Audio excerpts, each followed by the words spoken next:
नमस्कार साथियों, मैं हूं जितेश कुमार। आज हम इस बात पे चर्चा करने वाले हैं कि यूरोपियन यूनियन, जो कि जिसके अंतर्गत 27 देशों का एक समूह है, वह यूरोपियन यूनियन में है। और यूरोपियन यूनियन का ही जो एक्सटेंडेड फॉर्म हम लोग बोलते हैं वह नाटो के अंदर है। नाटो के अंदर 31 देश हैं। तो यूरोपियन यूनियन ने भारत के ऊपर जो तेल जाता था वह तेल को सैंक्शन लगा दिया है। अब सैंक्शन लगा दिया, इसका मतलब ये हो गया कि उस पर प्रतिबंध हो गया। अब जो भारत का जो नायरा एक कंपनी है जो कि रसिया के द्वारा भारत के अंदर स्थापित किया गया था। एक जो पहले कंपनी हुआ करती थी उसी में से स्टेक लेकर, और वह बहुत सारे मिशनरी और बहुत सारे जो नियम होते हैं निकालने के इक्विपमेंट, वे बहुत हम मदद किए थे ताकि हम कैसे निकालते हैं इसको। तो क्योंकि यह रसिया का कंपनी है, लेकिन रसिया का यहाँ पे कंपनी बेशक उसी के नाम से चल रहा हो, क्योंकि वहाँ एक सरकारी जो पेट्रोलियम जो मंत्री आती है जो तेल को शोधन करती है, वही चीज़ भारत के अंदर बिलियन डॉलर खर्चा करके इस पेट्रोलियम शोधन करने वाले प्लांट को बैठाया। क्योंकि हम सभी लोग जानते हैं कि ज़मीन के अंदर से क्रूड ऑयल बाहर निकलता है। अब क्रूड ऑयल जब बाहर निकलता है तो वैसा ही हम लोग गाड़ी या किसी भी अन्य जहाँ पे तेल यूज नहीं करते हैं, उसको साफ किया जाता है अलग अलग टेम्परेचर पे, उससे बहुत सारे और मटेरियल बाहर निकलते हैं। तो नायरा, जिसका पेट्रोल टंकी आप लोग भी कभी ना कभी रास्ते में जाते हुए देखे होंगे, तो अब नायरा का जो पेट्रोलियम लेता था यूरोपियन कंट्री, अब वह मना कर दिया, सैंक्शन कर दिया। आज इसी के बारे में हम लोग चर्चा करेंगे कि आखिर क्यों यूरोपियन कंट्री ने भारत के इस चीज़ को मदद या बंद क्यों कर दिया।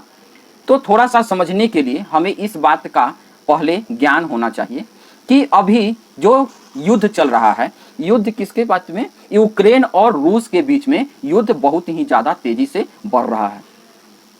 यह युद्ध ऐसा नहीं है कि आज से चल रहा है, अब यह युद्ध को होते होते 3 साल पूरे हो चुके हैं। अगले साल में हम जाने वाले हैं। अब अगर अगले साल में जाने वाले हैं युद्ध, मतलब युद्ध तो बहुत ज़्यादा हो गया।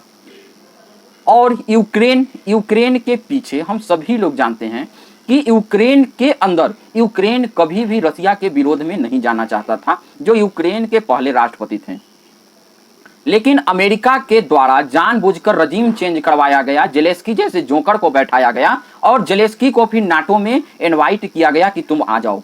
इसका मकसद ये साफ था कि कहीं ना कहीं रूस को छेड़ने के लिए, रूस को हमला करने के लिए इस प्रकार के जो बलि का बकरा बनाया गया, वह किसको बनाया गया? यूक्रेन को।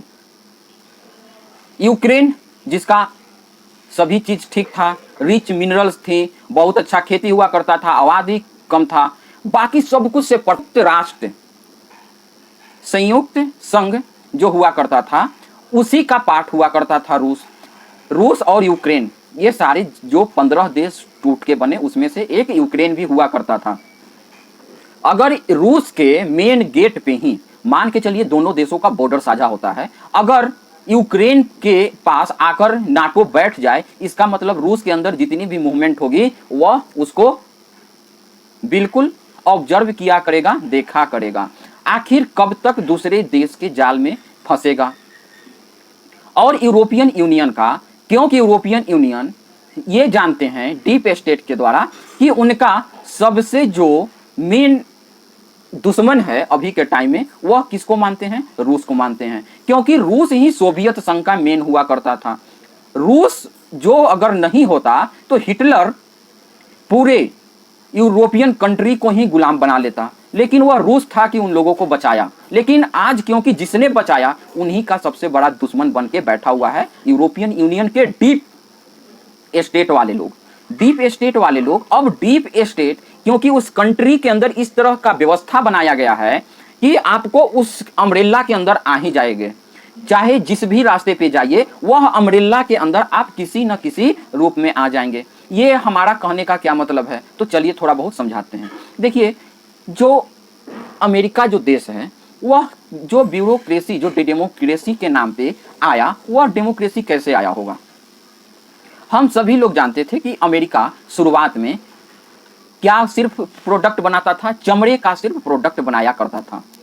और चमड़े का प्रोडक्ट जब बनाता था तो उससे कुछ नहीं मिलता था। लेकिन जब इस्लामिस्ट अपना ज़्यादा पांव पसारते गए, और क्योंकि इस्लामिस्ट को कहीं ना कहीं बनाने वाले, अपने अम्ब्रेला में लेने वाले कौन हैं? वे हैं जू। जू जो हैं, जू वह ही इनको एक प्रकार से छत्र छाया किया। तो जिसको बनाया उसी को विनाश करने के लिए, तो वहां से सारे जूस को भगा दिया गया।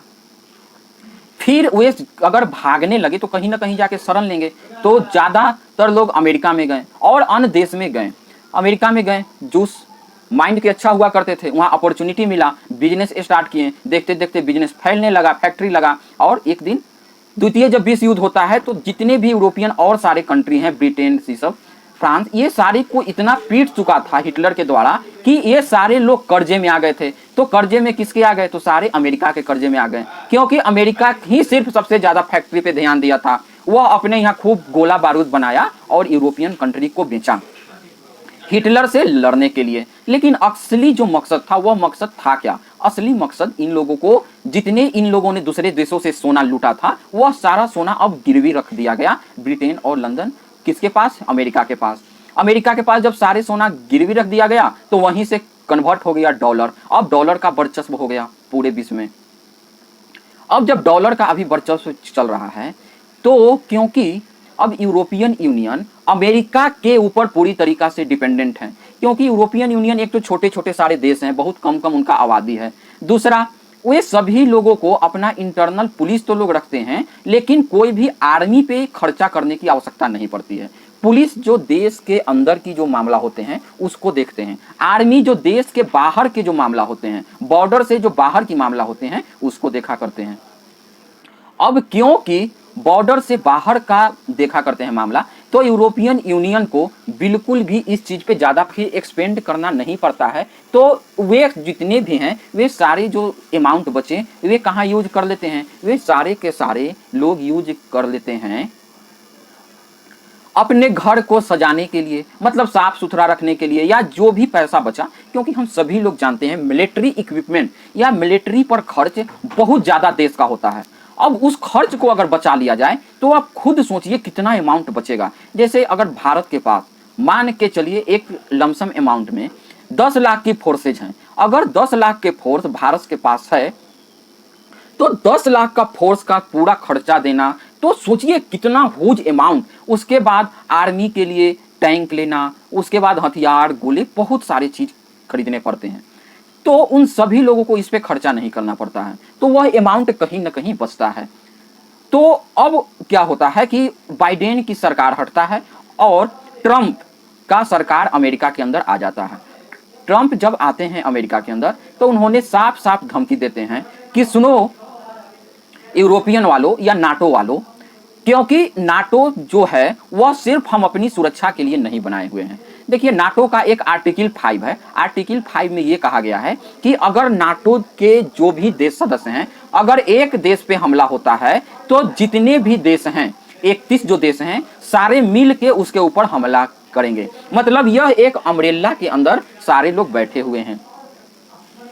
तो अब जब ट्रंप आते हैं, ट्रंप जो बिजनेस माइंड के व्यक्ति हैं, अब ट्रंप जब आते हैं तो वह बोल देते हैं कि सुनो नाटो के देशों जितने भी हो, या तो तुम अपने कुल जितने भी देश में तुम्हारे पास अमाउंट होता है सालाना, उसका 5% दिया करो। अगर नहीं दोगे तो हम नाटो से अलग हो जाएंगे। अगर अमेरिका नाटो से अलग हो जाएगा, इसका मतलब ये हो गया कि अब नाटो जैसे संगठन के अंदर कोई भी इतना ताकतवर देश नहीं है कि नाटो उसको चला ले सके।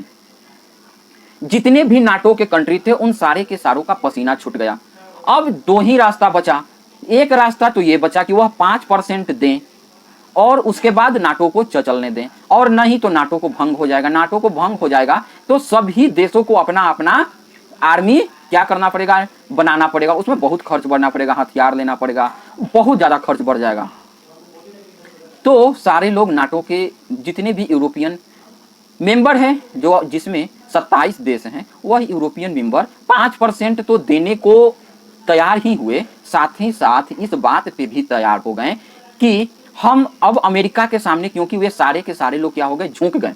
अब वह नाटो बोल रहा था कि आप अगर नहीं रहेंगे तो हम अकेले ही चला लेंगे, लेकिन अमेरिका के बिना यह संभव था नहीं।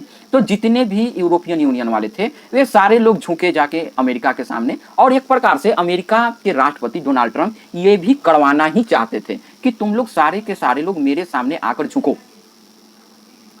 अब वह जान गए कि यूरोपियन कंट्री मेरे सामने झुक गया है। तो उसके बाद नाटो के चीफ निकलकर आते हैं। अब जब नाटो जो चीफ निकल के बाहर आते हैं, मार्क रूट, वह कहते हैं कि अगर रूस यूक्रेन के ऊपर हमला बंद नहीं करता है, मार्क रूट ने यह बोला, तब हम उन पे सेकेंडरी सैंक्शन लगा देंगे। सेकेंडरी सैंक्शन भारत और चीन के ऊपर क्यों लगा देंगे? क्योंकि जो भी लोग रूस से व्यापार करते हैं उस पे सेकेंडरी सैंक्शन लगा देंगे। अब रूस से व्यापार भारत और चीन ही नहीं करता है। आप इस फिगर के माध्यम से देखिए, यूरोपियन यूनियन के बहुत सारे देश, यहां तक कि खुद अमेरिका इंक्रीज यूरेनियम अभी भी रसिया से ही मंगाता है। ये क्या है? डबल स्टैंडर्ड है। लेकिन दबाव बनाना था किस पे? भारत पे और चीन पे, कि तुम समझाओ। एक प्रकार से भारत के पैरों में गिरकर बोल रहे हैं कि श्रीमान, अब भारतीय के लोग, अब आप रूस को समझाइए कि वह यूक्रेन पे हमला करना बंद कर दें। यूक्रेन पे हमला का मेन मकसद ही है अर्थ मिनरल। अब अर्थ मिनरल, क्योंकि अब यूक्रेन में कुछ बचा ही नहीं है, जो था आधा लेके चल गया रूस। अब रूस कह रहा है कि हम सब लेंगे, और क्योंकि वह ट्रंप को बोल रखा है कि हम तो आपको भी आधा दे दिए हैं। सोचिए कितना मूर्खतापूर्ण यह काम किया गया है। तो अब कुछ बचा नहीं। अब ट्रंप को लग रहा है कि जो हमको मिलने वाला था अर्थ मिनरल, अब उस पे भी रूस ले जाएगा, क्योंकि वह सोवियत संघ का हुआ करता था। रूस तो पहले भी बोला था कि इसको हम ले लेंगे। यही सारे चीज दिखाया जा रहा है। अब क्योंकि यहां तक आपको रूस, भारत और यूरोपियन यूनियन की सारा मामला समझ में आ चुका होगा। तो रूस जो था वह नायरा, जो उसी का पेट्रोलियम शुद्ध करने का कंपनी है, और उसके बाद वह कच्चा जो तेल था वह यूरोपियन यूनियन को भेजता था। अब यूरोपियन यूनियन ने सैंक्शन लगा दिया, क्योंकि नाटो के चीफ ने बोला था कि हम सब पे सैंक्शन लगाएंगे। तो यूरोपियन यूनियन वाले तो पहले से ही डरपोक है, तो उन्होंने लगा दिया सैंक्शन। लेकिन भारत पे यह बहुत बड़ा हमला है इसका इंटरनल पॉलिसी के अंदर। भारत इसका जरूर जवाब देगा, और जवाब देते हुए विदेश मंत्री कहे हैं कि हमारे साथ कहीं ना कहीं यह दोहरा चरित्र अपनाया जा रहा है, और इसको बर्दाश्त नहीं करेगा भारत। इससे होगा क्या? क्योंकि भारत से सस्ता पेट्रोलियम जाता था यूरोप के अंदर, अब वहां पेट्रोलियम कोई और देगा तो महंगा पड़ेगा। तो वहां पे पहले से ही यूरोप के अंदर इन्फ्लेशन ज्यादा हो चुका है, अब और ज्यादा हो जाएगा। तो सोचिए, वह खुद अपने विघटन की ओर जाना प्रारंभ कर चुका है। इसके बारे में आप क्या अपनी राय में कहते हैं? आप हमें जरूर बताइए। आप सभी लोगों से अनुरोध है कि आप हमारा चैनल ज्यादा से ज्यादा लाइक कीजिए, सब्सक्राइब कीजिए और शेयर कीजिए। जय हिंद, जय भारत।